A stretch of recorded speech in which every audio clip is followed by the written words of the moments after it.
When President Woodrow Wilson declared war on Germany in April 1917, Colonel Edward Deeds of the Army Aircraft Production Board confronted an urgent materials crisis. America needed to construct thousands of warplanes, yet the essential material for modern aircraft construction was unavailable domestically.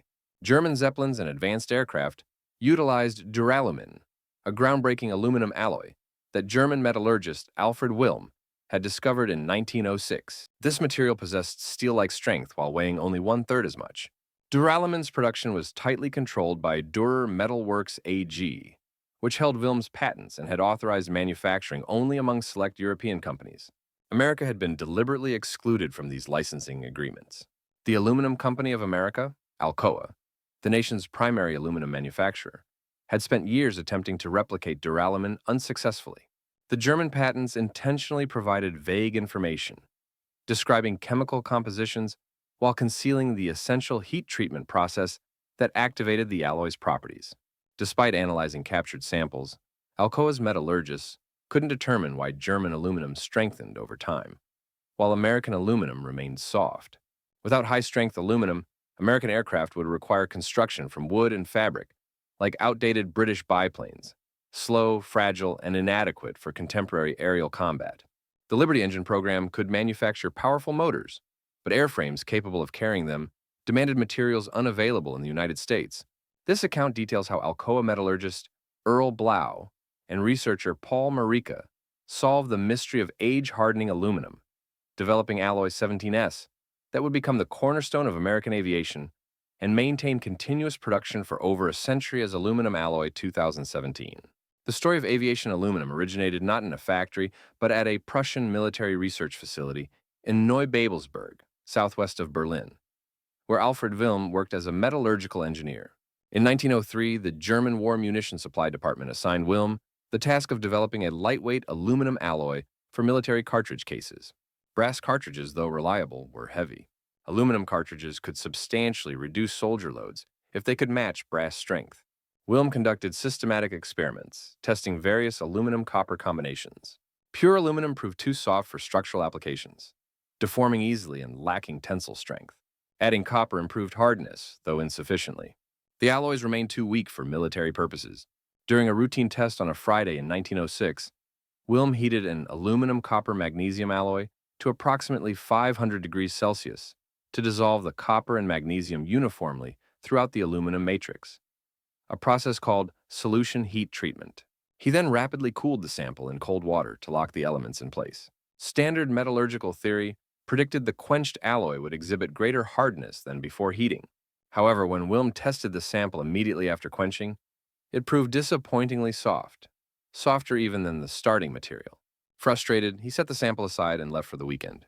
On Monday morning, Wilm returned to discover something inexplicable. The sample had become significantly harder. Over the weekend, sitting untouched at room temperature, the alloy had strengthened dramatically without any additional treatment. Tensile tests revealed tensile strength exceeding 370 megapascals, comparable to mild steel, yet the alloy weighed just 2.8 grams per cubic centimeter, compared to steel's 7.85 grams per cubic centimeter. The strength-to-weight ratio was revolutionary. Wilm had accidentally discovered age hardening, also termed precipitation hardening, a phenomenon where aluminum alloys spontaneously strengthen over time after solution treatment and quenching. Though the mechanism would require decades to fully understand, the practical result was immediate. Aluminum could achieve steel-like strength. Wilm patented his discovery in 1906 under German patent D.R.P. 244554. By 1909, he had refined the alloy composition to approximately 4% copper, 0.5% magnesium, 0.5% manganese, with the balance being aluminum. Dürer Metalworks AG in Düren, Germany, commenced commercial production in 1910, naming the alloy duralumin after the city and the metal's exceptional durability. Duralumin's first major application involved airships rather than aircraft. Count Ferdinand von Zeppelin's rigid airships required lightweight structural frameworks strong enough to support massive gas envelopes and control surfaces. Early Zeppelins used aluminum frameworks, but pure aluminum's weakness, limited size, and payload capacity. When Dürer Metalworks introduced duralumin in 1910, Luftschiffbau Zeppelin immediately recognized its potential. By World War I, German military Zeppelins utilized duralumin extensively for for structural frames, engine mounts, and control surfaces. The alloy's strength enabled larger airships carrying heavier bomb loads, the terror weapons that raided London beginning in 1915. Germany produced approximately 750 tons of duralumin in 1916 alone to support Zeppelin construction. Nearly 100 military airships were built during World War I, most incorporating substantial duralumin components. The alloy's true revolution arrived with fixed-wing aircraft. Professor Hugo Junkers at his Dessau works recognized that duralumin could enable all-metal aircraft construction. Wood and fabric, standard materials for World War I fighters, rotted in weather, burned easily and weakened with age. Metal promised durability, fireproofing, and structural integrity. In 1917, Junkers designed the Junkers J.I., an armored ground attack and reconnaissance aircraft featuring an all-duralumin monocoque fuselage and wings. This represented a breakthrough in aircraft construction. The corrugated duralumin skins served both as covering and primary structure, eliminating separate internal frameworks. The J.I. entered service in March 1918 and proved remarkably survivable. Its duralumin construction absorbed battle damage that would have destroyed fabric aircraft. Ground fire that punched through canvas and shattered wooden spars merely dented metal. Pilots who would have perished in fabric-covered fighters flew home in damaged J.I.s. Germany understood they possessed a strategic material advantage. Duralumin patents were military secrets, and licensing for foreign production was carefully controlled. When war began in 1914, German authorities immediately prohibited duralumin exports to potential enemies. Britain received limited quantities through peacetime licensing to James Booth and Company, used primarily for the ill-fated rigid airship program. France obtained licenses through La Société de Duralumin, which began production in 1911. However, the United States, not party to pre-war European alliances, was explicitly excluded from licensing agreements. When America entered World War I in April 1917, it possessed no duralumin, no licenses, and no legal means to produce the alloy that German and French aircraft already employed. The Aluminum Company of America had attempted to crack duralumin's secrets for years. Founded in 1888 as the Pittsburgh Reduction Company, Alcoa, by 1917, dominated American aluminum production, operating virtually as a monopoly. The company manufactured aluminum sheet, plate, rod, wire, and castings, but all from relatively soft, low-strength aluminum alloys. When German duralumin appeared in 1910, Alcoa recognized the competitive threat. European aluminum companies licensed Wilm's patents and began producing high-strength alloys. Alcoa, excluded from licensing, was left with obsolete technology. In 1911, Alcoa metallurgists made laboratory heats, small experimental batches, trying to replicate duralumin by analyzing published patent descriptions. The chemical composition was documented. Aluminum with approximately 4% copper, 0.5% magnesium, 0.5% manganese, and traces of silicon. Alcoa mixed these elements, melted them, cast ingots, rolled sheets, and tested the results. The material was stronger than pure aluminum, but nowhere near duralumin's performance. More frustratingly, Alcoa's alloys didn't age harden. They remained the same strength immediately after quenching as they were weeks later. Something was missing. The German patent described compositions but provided minimal detail about heat treatment, the temperatures, quenching rates, and aging times that made age-hardening work. These were Wilm's industrial secrets, deliberately omitted from patent filings to protect German advantage. Alcoa executives grew increasingly concerned as Europe's aluminum industry pulled ahead. British, French, and German companies were developing aerospace alloys, while Alcoa remained stuck with commodity aluminum for cookware and construction. Then the United States entered World War I, and Alcoa's frustration became a national crisis. In May 1917, the Aircraft Production Board calculated America's aircraft aluminum requirements. Tens of thousands of tons of high-strength alloy needed within 18 months for the planned expansion to 22,500 Liberty engines and corresponding airframes. They turned to Alcoa. The company responded honestly, "We don't know how to make it." The War Department, desperate, authorized Alcoa to obtain duralumin samples from any source and reverse engineer them without regard to patent law. Enemy patents had no legal force during wartime, but that didn't solve the technical problem of understanding how the alloy worked. Alcoa sent samples to the National Bureau of Standards in Washington, D.C. for detailed analysis. Dr. Paul Merica, a bureau metallurgist, led the investigation. Merica had trained in metallography, the microscopic study of metal structure, and approached duralumin systematically. Merica cut samples into thin sections, polished them, etched them with acid to reveal grain structure, and examined them under high magnification optical microscopes. He compared freshly quenched samples soft with aged samples hard, looking for microstructural differences. What he observed was revolutionary. Tiny particles, invisible to the naked eye but visible under magnification, distributed throughout the aluminum matrix in aged samples. These particles hadn't been present in fresh samples. They had formed during aging, precipitating out of the supersaturated aluminum solution over days at room temperature. In a landmark 1919 paper, published in the Bulletin of the AIME, American Institute of Mining Engineers, Merica, Waltenberg, and Scott proposed the mechanism. 1. Solution heat treatment at 500 to 520 degrees Celsius dissolves copper and magnesium uniformly in aluminum 2.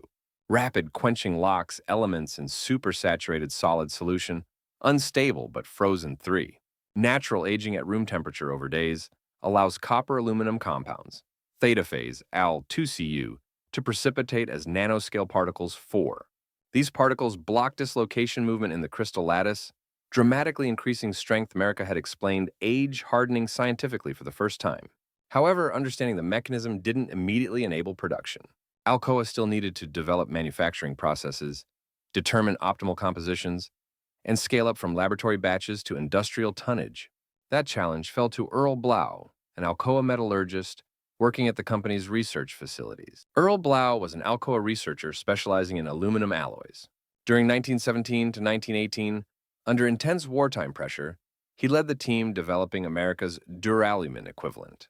Using Merica's insights into age-hardening mechanisms, Blau systematically varied alloy compositions and heat treatments. He tested hundreds of combinations, measuring tensile strength, yield strength, hardness, and ductility for each. The challenge involved balancing competing properties.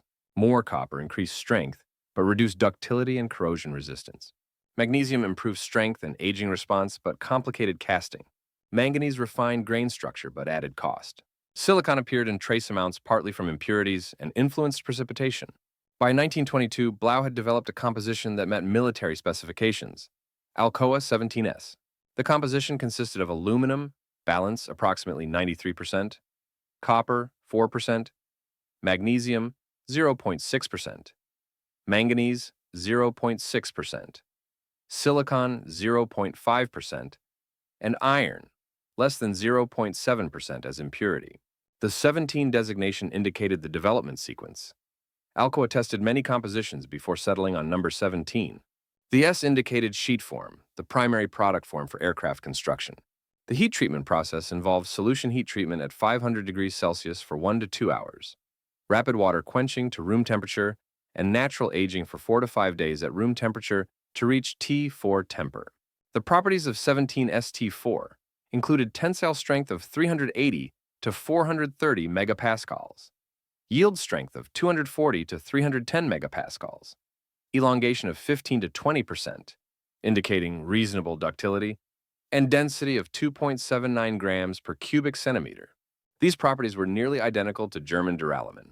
Blau had succeeded. America now possessed its own age-hardening aluminum alloy. However, the timing was unfortunate. World War I ended in November 1918 before 17S reached full production. The Liberty aircraft program was largely canceled, with thousands of engines placed in storage. The massive aluminum expansion never materialized. Nevertheless, Alcoa continued 17S development through the 1920s. The alloy found applications in the few military aircraft built during peacetime and, more importantly, in the emerging commercial aviation industry. The first major American application of 17S was the USS Shenandoah, a rigid airship built by the U.S. Navy beginning in 1922. The Shenandoah used 17S aluminum alloy extensively in its structural framework, girders, rings, and cross-bracing that supported the massive helium gas cells. This marked America's first major deployment of age-hardened aluminum in aerospace. The airship was christened on September 4, 1923, and conducted numerous successful flights through 1924 to 1925. At 680 feet long, it was one of the world's largest aircraft, demonstrating 17S's capability to support huge, lightweight structures. Disaster struck on September 3, 1925, when the Shenandoah flew through severe thunderstorms over Ohio and encountered violent updrafts that exceeded the airship's structural limits. Though properly designed and built, the The framework couldn't withstand forces from vertical air currents exceeding 5,000 feet per minute. The Shenandoah broke into three pieces at 6,000 feet altitude. The forward section crashed, killing Commander Zachary Lansdowne and 13 crew members. The middle and aft sections, partially buoyant, descended more slowly, allowing 29 crew members to survive. The disaster wasn't caused by aluminum alloy failure. The 17S framework performed as designed. The airship's destruction resulted from encountering meteorological forces no rigid airship could survive. However, the crash ended America's rigid airship program and shifted focus toward heavier-than-air aircraft, airplanes. This timing proved fortunate for Alcoa, as the airline industry was emerging and every aircraft needed aluminum. The late 1920s and 1930s witnessed aluminum's transformation from experimental material to standard aircraft construction. Donald Douglas, founder of Douglas Aircraft Company, pioneered all-metal commercial transports.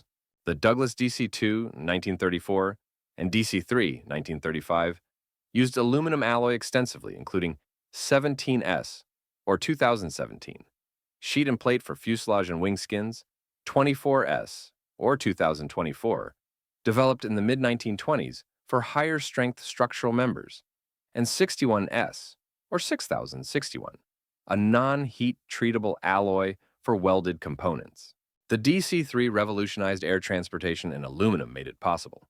A typical DC-3 contained approximately 2,200 pounds of aluminum alloy, mostly 24S with significant 17S content. The airframe could carry 21 passengers at 180 miles per hour for 1,500 miles, performance impossible with wood and fabric construction. By 1940, when World War II threatened, America's aluminum industry had become the world's most advanced. Alcoa operated mills across the country, producing hundreds of thousands of tons annually. The company had expanded beyond 17S to develop multiple specialized alloys. Germany still used duralumin, and Britain used high-duty aluminum alloys, but American alloys equaled or exceeded them. The early disadvantage from 1917 had been overcome through systematic research and industrial investment. When World War II began, America was prepared. Between 1940 and 1945, American aircraft production exceeded 300,000 military aircraft. Nearly all used aluminum alloy airframes, and 17S, or 2017, remained a critical component. While newer alloys like 2024 and 7075 provided higher strength for primary structures, 17S excelled in specific applications. Rivets were perhaps the most important application. 2017 T4 rivets were standard fasteners throughout American aircraft. The alloy's moderate strength and excellent ductility made it ideal for joining higher-strength structural members. A single B-17 bomber contained approximately 400,000 rivets, most of them aluminum alloy. Fasteners, screws, bolts, and other hardware used 2017 extensively. The alloy could be machined to tight tolerances and threaded without cracking. Forgings for engine mounts, landing gear components, and control surface fittings employed 2017, where moderate strength and good corrosion resistance were required. Secondary airframe structures, including ribs, bulkheads, and fairings, used 2017 sheet and extrusions. By 1943, Alcoa's production capacity reached extraordinary levels, producing 850 million pounds of sheet and plate annually, 120 million pounds of extrusions annually, and 70 million pounds of forgings annually. Of this total, 2017 represented approximately 15 to 20% of total tonnage, still hundreds of millions of pounds supporting aircraft production. The Cleveland Works facility, expanded in 1943 to 1944 to employ 10,300 workers, became the world's largest aluminum forging plant. Much of its output consisted of 2017 forgings for propeller hubs, engine components, and structural fittings. Alcoa's wartime aluminum enabled aircraft like the B-17 Flying Fortress, 2,200 pounds of aluminum per aircraft. B-24 Liberator, 2,400 pounds of aluminum per aircraft. P-51 Mustang, 840 pounds of aluminum per aircraft. And C-47 Military DC-3, 2,200 pounds of aluminum per aircraft. The material that didn't exist in America in 1917 had become so abundant by 1945 that aluminum airframes were standard. Nobody questioned whether aircraft should be metal. The only question was which aluminum alloy to use where. Post-war research finally explained completely what Wilm had discovered accidentally, and Merica had theorized correctly. Using transmission electron microscopy developed during and after World War II, metallurgists observed precipitation at the atomic scale. When aluminum-copper alloys age at room temperature, the following sequence occurs. During the first stage, 0 to 4 hours, copper atoms cluster in the aluminum matrix, forming GP zones, copper-rich regions just a few atoms across. These create lattice distortion, slightly increasing strength. In the second stage, 4 hours to 4 days, GP zones transform into theta prime precipitates, coherent particles of approximate composition Al2Cu that maintain crystal continuity with the aluminum matrix. These cause maximum strengthening, creating the peak age condition known as T4 temper. The third stage, weeks to months, sees theta prime transform into theta, double prime precipitates, semi-coherent particles that are more stable but provide less strengthening. Overaging has begun. Eventually, in the fourth stage, years, theta double prime converts to theta, theta precipitates, incoherent particles providing minimal strengthening. The alloy is now overaged and soft. This explains why Wilm's samples strengthened over a weekend. Theta prime precipitation occurred during that time, reaching near peak strength in 4 to 5 days. It also explains why Alcoa initially failed to replicate duralumin. Without understanding aging kinetics, they likely tested samples either too soon, before precipitation, or too late, after overaging, missing the peak strength window. The science validated Merica's 1919 insight that microscopic particles block dislocation motion, increasing strength. The discovery earned Merica recognition as one of the fathers of physical metallurgy, and age-hardening aluminum became a foundational technology of modern materials science. After World War II, the alloy designation system changed. In 1947, the Aluminum Association standardized nomenclature, and 17S became 2017 under the new 4-digit system. The first digit, 2, indicates copper as the primary alloying element. The second digit, 0, signifies the original alloy, not a modification. The last 2 digits, 17, identify the specific alloy. The 2000 series became the age-hardening aluminum-copper family descended from duralumin and 17S. Other alloys in this family include 2014, forgings and plate, 2017, rivets and screw machine stock, 2124, aircraft structures, high strength, and 2219, cryogenic applications, weldable. Today, 2017 T4, solution heat-treated and naturally aged, remains a standard rivet and screw machine alloy. It's used in aircraft fasteners, still specified in aerospace standards.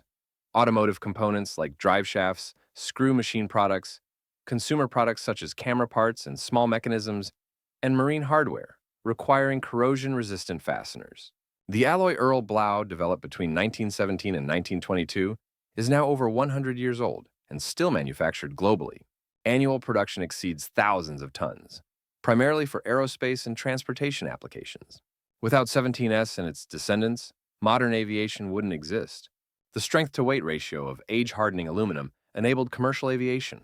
Jets like the Boeing 707, 1958, 747, 1969, and 787, 2011, all use age-hardening aluminum alloys descended from 17S technology.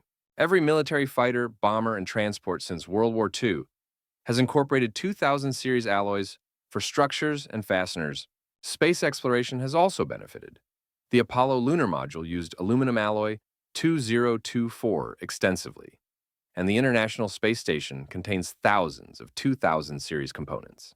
Automotive lightweighting increasingly employs aluminum to reduce weight and improve fuel economy, all enabled by age-hardening technology discovered in 1906 and developed industrially by Alcoa between 1917 and 1922.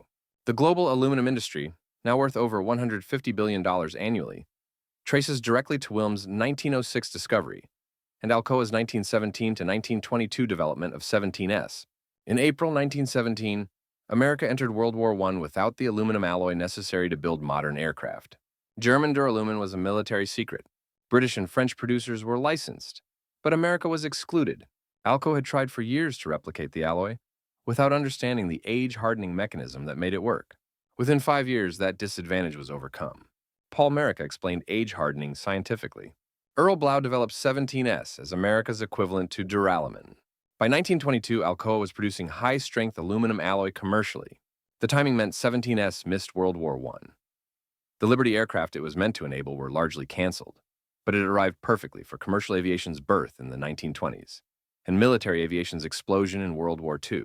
Today, when aluminum aircraft fly at 40,000 feet or spacecraft orbit Earth, they do so because Alfred Wilm accidentally left a metal sample on his desk over a weekend in 1906, and because Alcoa metallurgists between 1917 and 1922 cracked the mystery of why that sample hardened. The technology is now so commonplace we forget it was once impossible. Age-hardening aluminum alloys are standard engineering materials specified routinely in thousands of applications. Yet in 1917, they were German military secrets America desperately needed and couldn't obtain. Alcoa didn't steal duralumin. They created their own version through systematic research and scientific understanding. 17S/2017 was America's independent achievement, developed under wartime pressure by metallurgists who transformed theoretical insights into industrial-scale production. That alloy, refined and improved but fundamentally unchanged, still holds aircraft together today. Every rivet, every fastener, every structural member descended from Blau's 1922 formulation, proves that material science, properly applied, can be as revolutionary as any invention. America had no aviation aluminum in 1917. By 1922, it had 17S, an alloy so successful it's manufactured today, over a century later, still enabling the skybound civilization Wilm and Blau made possible. The age of aluminum began in a German laboratory in 1906 and reached American industry in 1922. Everything that flies today owes something to that journey, from accidental discovery to industrial achievement, from duralumin to 17S to the millions of tons of age-hardened aluminum-keeping aircraft aloft worldwide. Simple chemistry, precise metallurgy, transformative impact. That's the power of material science and the legacy of Alloy 2017, the aluminum that built the sky.